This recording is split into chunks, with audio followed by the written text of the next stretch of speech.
essere qui oggi. Io faccio un brevissimo ringraziamento agli elettori del Veneto che hanno partecipato con numeri importanti, in aumento rispetto a 5 anni fa, quindi il senso civico degli elettori del Veneto si è dimostrato ancora una volta, diciamo, ai massimi livelli. La gente, le persone hanno voluto testimoniare un legame con le istituzioni.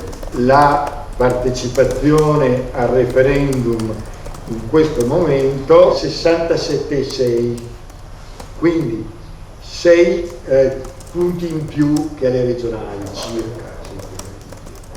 La spiegazione non risiede al 99% in particolari comportamenti degli elettori. Il voto degli italiani all'estero, cioè il voto per corrispondenza. Il voto per corrispondenza nel nostro paese è ammesso solo per consultazioni nazionali, quindi referendum ed elezioni politiche. Punto e a capo.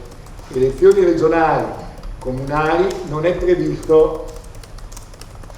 Siccome nessuno poteva tornare in Italia, gli italiani residenti all'estero hanno votato per corrispondenza per il referendum e non sono venuti a votare per le regionali.